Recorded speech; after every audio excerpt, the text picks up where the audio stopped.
बहू की नौकरानी।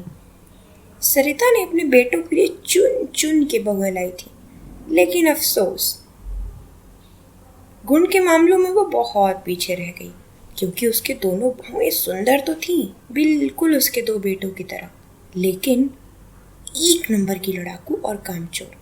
दोनों में से कोई काम नहीं करना चाहता और ना ही कोई ढंग से बात करता एक दूसरे से।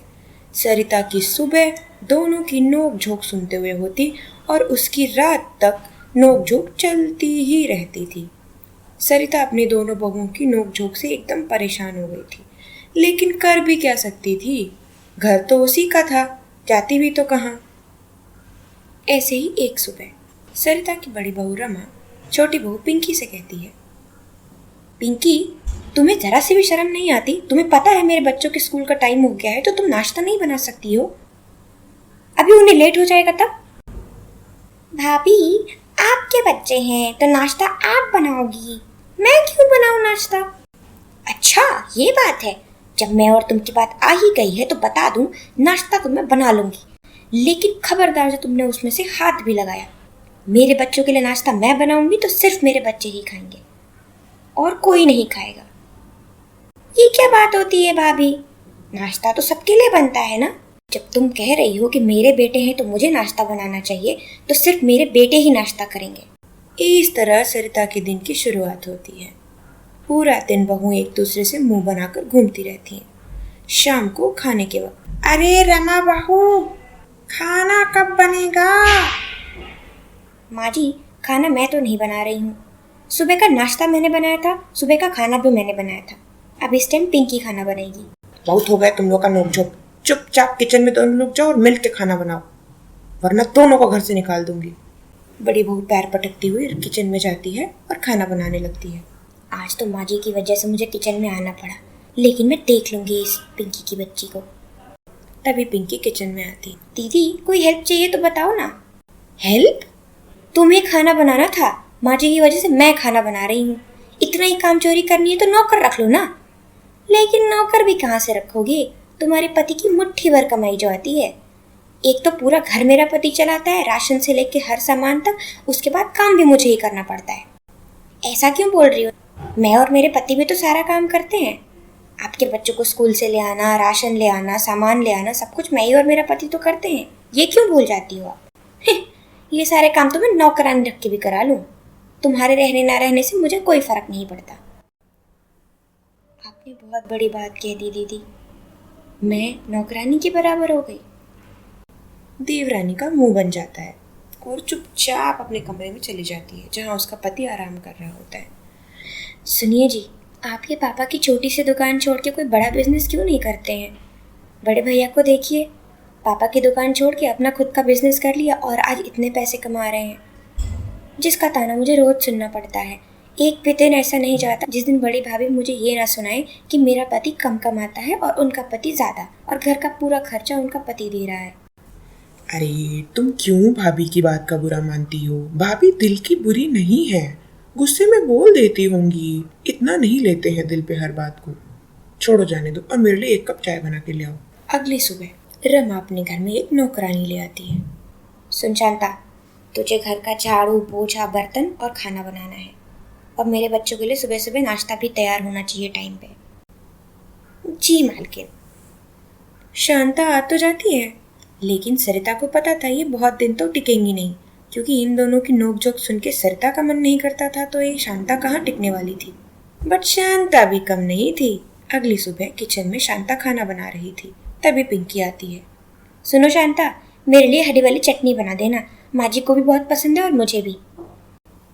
अच्छा, आपके लिए नहीं बना रही हूँ खाना मैं सिर्फ अपनी मालकिन के लिए खाना बना रही हूँ।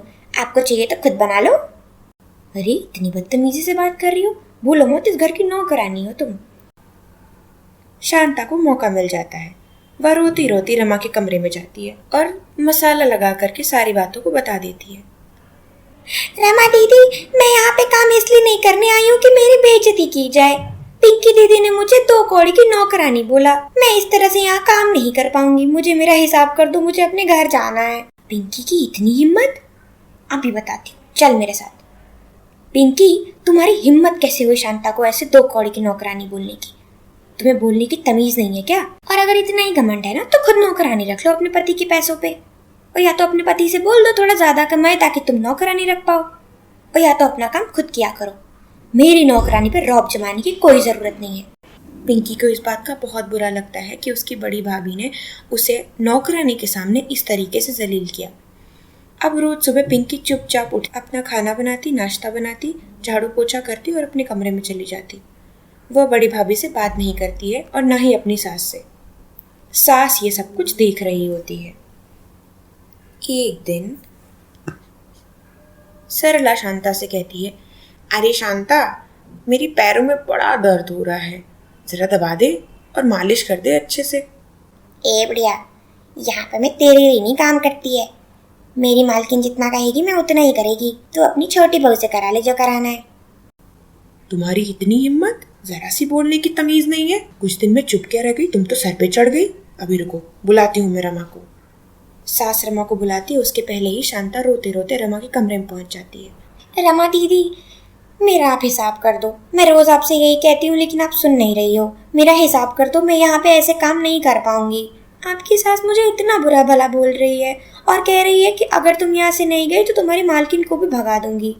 अब मेरी वजह से आपको घर छोड़ के जाना पड़े शोभा थोड़ी देता है। आप मेरा हिसाब कर दो, मैं चली जाऊंगी। रमा तन आ जाती है। जरूर पिंकी ने माँ जी के कान भरे होंगे। पिंकी, अपने पति के कान भर के तुम्हें तसल्ली नहीं मिली? अब तुम माँ जी के कान भी भरने लगी कि नौकरानी को हटा दे। नौकरानी तो कहीं नहीं जाएगी, वो यहीं रहेगी। जिसको जाना है वो घर से जा सकता है। रमा बहू, सरिता वहां आ जाती है। किसने कहा तुमसे कि पिंकी ने मेरे कान भरे? और मैं क्या छोटी बच्ची हूँ? तुम्हारी नौकरानी मुझसे बदतमीजी कर रही थी, इसलिए मैंने उसको भगाने की बात की। माँ जी, आप पिंकी के बहकावे में ना आइए। भाभी, मुझे पता था आप ऐसा ही कुछ कहने वाली हैं, इसीलिए जब शांता माँ जी से बदतमीजी कर रही थी तब मैंने वीडियो रिकॉर्ड कर लिया था। आप खुद देख लीजिए शांता कितनी बदतमीजी से माँ जी से बात कर रही थी। पिंकी रमा को शांता का वीडियो दिखाती है जिसमें वो उसकी सास से बदतमीजी कर रही होती है। दीदी, मैं और आप चाहे जितनी भी नोक-झोंक करते थे, लेकिन बात घर में रहती थी। मैं और आप तो एक घर के हैं ना। नोक-झोंक चलता था लेकिन काम भी तो होता रहता था ना। आपने बहुत गलत किया बीच में एक नौकरानी को लाके और पैसे का घमंड दिखा के। घर में कभी भी पैसे का घमंड नहीं आना चाहिए। तभी सरला कहती है, हाँ बहू, ये बहुत गलत था। घर में नोकझोंक तो चलती रहती है, जहाँ पे 2 बर्तन रखे रहेंगे वो आपस में खटकेंगे ही। लेकिन तुमने किसी बाहरी इंसान को अपने घर की कमियां बताकर बहुत गलत किया। देखो, वो तुम्हारे कान भर के कैसे दूसरों से तुम्हें भड़का रही थी और सबसे अलग कर रही थी। यही अच्छाई होती है एकता की। छोटी बहू के साथ तुम प्यार से भी तो रह सकती थी ना। और भूलो मत, तुम्हारा पति पहले मेरा बेटा है, उसके बाद तुम्हारा पति है, और ये घर चलाना उसकी जिम्मेदारी है। अगर उसके पिता का कारोबार इतना अच्छा नहीं चल रहा है तो ये घर कौन चलाएगा?